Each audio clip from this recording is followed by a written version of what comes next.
வையத்து வாழ்வீர்கள் நாமும் நம் பாவைக்கு செய்யும் கிரீசைகள் கெளீரோ பார்க்கடலுள் பைய தூயர பரவனடி பாடி பைய தூயர பரவனடி பாடி நீயுள்னோம் பாலுள்னோம் நாட்காலே நீராடி நீயுள்னோம் பாலுள்னோம் நாட்காலே நீராடி மையிட்டு எழுதோம் மலரிட்டு நாம் முடியோம் செய்யாதன செய்யோம் தீக்குறளை சென்றோதோம்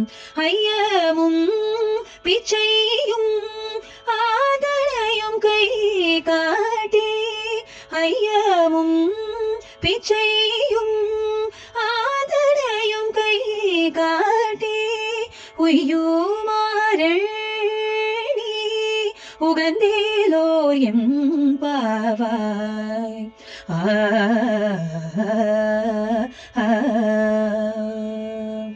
வையத்து வாழ்விற்கால் நாமும் நம் பாவைக்குச் செய்யும் கிரிசைகள் கேளீரோ அப்படின்ற அந்த முதல் வரியில என்ன குறிப்பிடுறாங்க அப்படின்னா, உலகத்தில் வாழும் மக்களே, அதாவது வையத்து வாழ்விற்கால் அப்படிங்கிறதுல உலகத்தில் வாழும் மக்களே அப்படின்றதும், நாமும் நம் பாவைக்குச் செய்யும் கிரிசைகள் கேளீரோ அப்படின்னா, நாம் இந்த பாவை நோன்பை எவ்வாறு கடைபிடிக்கிறோம் என்பதை கேளுங்கள் அப்படின்றது தான் அந்த வரியில குறிப்பிடுறாங்க.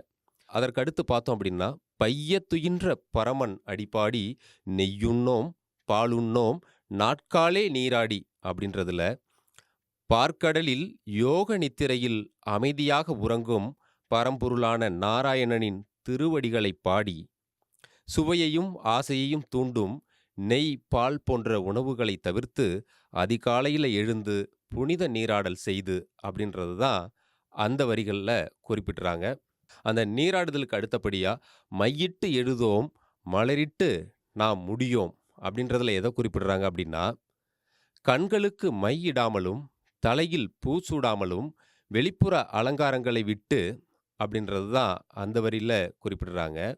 அதற்கு அடுத்து பார்த்தோம் அப்படின்னா, செய்யாதன செய்யோம் தீக்குறளை சென்றோதோம் அப்படின்றதுல தவறான செயல்களை செய்யாமலும் கடுமையான வார்த்தைகளை பேசாமலும் அப்படின்றது தான் குறிப்பிடுறாங்க. அதற்கு அடுத்தபடியாக பார்த்தோம் அப்படின்னா, ஐயமும் பிச்சையும் ஆந்தனையும் கை காட்டி உய்யுமாறு எண்ணி உகந்தேலோர் எம்பாவாய் அப்படின்றதுல எதை சொல்கிறாங்க அப்படின்னா, பசித்தவர்களுக்கு உணவு கொடுத்து தேவைப்படுவோருக்கு தானம் செய்து இவை அனைத்தும் நம்மை உய்விக்க, அதாவது மோட்சம் பெற உதவும் என்று நினைத்து இந்த நோன்பை மனமகிழ்ச்சியுடன் கடைபிடிப்போமாக எம்பாவாய் அப்படின்றது தான் குறிப்பிடுறாங்க. ஆக இந்த பாடலில் நம்ம மொத்தமாக பார்த்தோம் அப்படின்னா, உலகத்தில் வாழும் மக்களே, நாம் இந்த பாவை நோன்பை எவ்வாறு கடைபிடிக்கிறோம் என்பதை கேளுங்கள். பார்க்கடலில் யோக நித்திரையில் அமைதியாக உறங்கும் பரம்பொருளான நாராயணனின் திருவடிகளைப் பாடி சுவையையும் ஆசையையும் தூண்டும் நெய்ப்பால் போன்ற உணவுகளை தவிர்த்து அதிகாலையில் எழுந்து புனித நீராடல் செய்து கண்களுக்கு மையிடாமலும் தலையில் பூ சூடாமலும் வெளிப்புற அலங்காரங்களை விட்டு தவறான செயல்களை செய்யாமலும் கடுமையான வார்த்தைகள் பேசாமலும் பசித்தவர்களுக்கு உணவு கொடுத்து தேவைப்படுவோருக்கு தானம் செய்து இவை அனைத்தும் நம்மை உய்விக்க, அதாவது மோட்சம் பெற உதவும் என்று நினைத்து இந்த நோன்பை மனமகிழ்ச்சியுடன் கடைபிடிப்போமாக எம்பாவாய் அப்படின்றது தான் இந்த பாடலுடைய பொருளாக சொல்கிறாங்க. இதனுடைய முக்கிய குறிப்புகளை பார்த்துக்கிட்டோம் அப்படின்னா, முதல்ல அவங்க அழைக்கிறதே உலகளாவிய அழைப்பு அப்படின்னு சொல்லலாம். இரண்டாவது விஷயம் நோன்பினுடைய உண்மையான பொருள். மூன்றாவது பையத்துயின்ற பரமன் அப்படின்றது. நான்காவது ஒழுக்க நெறிகள், அதாவது விரத ஒழுக்கம். ஐந்தாவது தானமும் கருணையும். ஆறாவது உயர்ந்த இலக்கு, அதாவது உய்யுமாறு அப்படின்ற குறிப்பிட்ட இடத்துல சொல்கிறது அவங்க உயர்ந்த இலக்கை குறிப்பிடுறாங்க.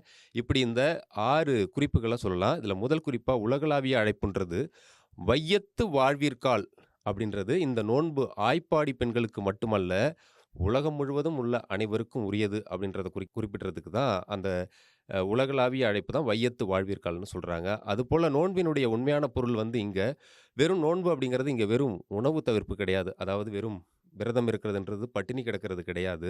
உடல், மனம், சொல், செயல் அனைத்தையும் கட்டுப்படுத்துவது அப்படிங்கிறது தான் இந்த நோன்பினுடைய உண்மையான பொருள் அப்படிங்கிறதையும் இதில சொல்றாங்க.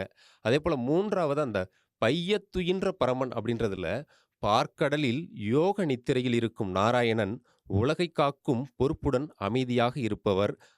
அவனுடைய திருவடிகளைப் பாடுதல். அதாவது முழு சரணாகதி அடையிறத சொல்றாங்க. அதற்கு அடுத்து ஒழுக்க நெறிகள்ல இந்த விரத ஒழுக்கம் 4வதா, நெய், பால் தவிர்ப்பு அப்படிங்கிறது ஆசை கட்டுப்பாடு. அதிகாலை நீராடல் தூய்மை. அலங்காரம் தவிர்ப்புங்கிறது அகந்தை நீக்கம். தீய செயல், சொல் தவிர்ப்பு அப்படிங்கிறது அறநெறிய குறிக்குது. அதேபோல தானமும் கருணையும். ஐயம், பிச்சை, ஆந்தனை அப்படின்றது பிறரின் துயரை நீக்காமல் நோன்பு முழுமையடையாது என்பதை காட்டுகிறது. உயர்ந்த இலக்கு கடைசியாக உய்யுமாறு அப்படின்னு சொல்றதில்ல. இந்த நோன்பின் இறுதி நோக்கம் மோட்சம். அதாவது பகவானுக்கு என்றும் கைங்கரியம் செய்வது. அதாவது பகவானுக்கு தொண்டு செய்வது அப்படிங்கிறத இந்த பாடல்ல குறிப்பிடுறாங்க.